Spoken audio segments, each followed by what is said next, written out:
Welcome to the ClearCheckbook tutorial series. ClearCheckbook is an application that helps you manage your finances online. Today we'll go over our envelope budgets tool. Does it feel like your money just disappears each month? Tired of accidentally overspending in certain categories? We've got a solution. Our envelope budgeting tool is designed to help you gain real control of your spending. In this tutorial, we'll show you how to easily set spending limits for things like groceries, entertainment, and more, like digital cash envelopes, so you always know where your money is going. The envelope budget tool can be found through the tools link at the top of the page.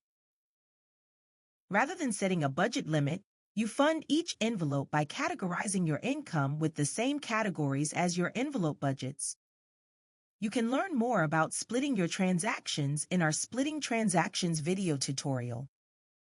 Like all of our tools, you can find a quick link to our Help section and dedicated knowledge base article by clicking the green Help link at the top of the page. This will walk you through the same information as this video, but with a little more detail and explanation of how all the various features and settings work.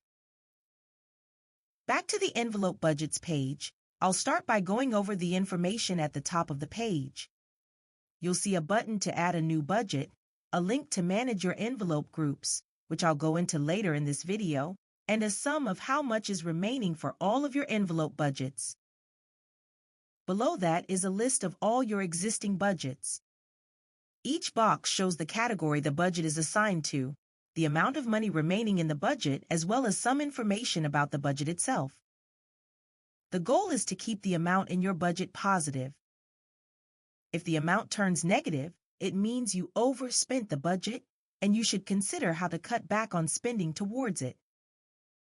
Clicking on a budget name will take you to a search results page showing you all of the transactions, both deposits and withdrawals, that are used in calculating the budget. If you specified a start date for the budget, you'll see that shown at the bottom left side of the budget box. A piggy bank icon appears if you set an initial funding amount instead of assigning a deposit to the budget category. I'll cover funding and envelope budget a little later. Take a look at our living expenses budget. You'll see a little down arrow next to the budget name. This means that living expenses is a parent category, and you chose to have any spending from all the subcategories associated with it included in the budget as well. Lastly, we have both edit and delete icons at the bottom right side of the budget box. Now that you've seen how the budget page is laid out, let's look at how to add a new budget. I'll click on the blue Add New Envelope Budget to open the form. The first thing I need to do is select which category I want this budget set up for. Since I already have a budget for eating out, I'm going to set one up for my groceries category. To show how this works, I'll set the start date to January 1st, 2025. Since this is already a subcategory, I'm going to leave the Include Subcategories option unchecked. If this was a parent category and I wanted spending from all subcategories to be included in the budget, I'd select that option. I'm not going to set an initial fund right now. Instead, I'll show you how to split a deposit so it's categorized to fund the budget.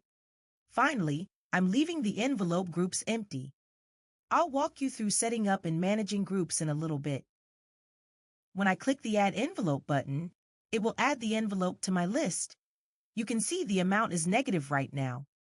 This is because I have already added transactions categorized as groceries, but I haven't funded the budget.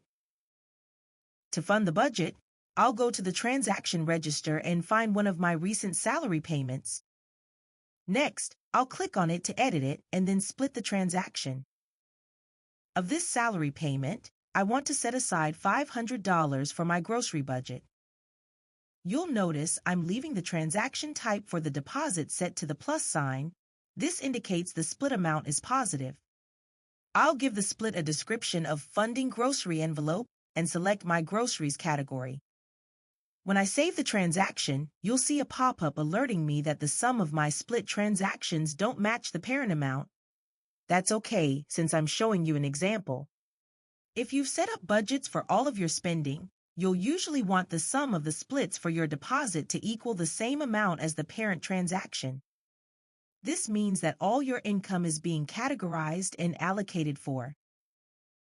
After saving the transaction, I'll go back to the budgets page and refresh it. Now you'll see the groceries budget has updated and we have $283.81 left in the envelope. Next up, I'll demonstrate the envelope groups feature. This is available to our ClearCheckbook Premium members and offers a way to group your budgets into their own sections. This is helpful if you wanted to make a group for everything housing related, another for your children, food costs, etc. I'll start by making a food group since we have both an eating out and groceries budget. To do this, I'll click on the Manage Envelope Groups link. Next, I'll enter Food as the group name. When I add the group, it shows up in the list below. Next, I'll edit both the eating out and groceries budgets to be part of the group. When I refresh the page, you'll see those two budgets are shown under the food group label, and there's a total sum for the group. Any budgets that aren't part of a group show up under a Note Group header with its own separate sum. To edit or delete a group, click on the Manage Envelope Groups link again and make the necessary changes. If you prefer to use the envelope budgeting tool instead of our standard budgets, you can update your general settings to make this change. When you do that, the Budgets link at the top of the page will take you to your envelope budgets. To find this setting, click on Settings at the top right side of the page, then click on General Settings.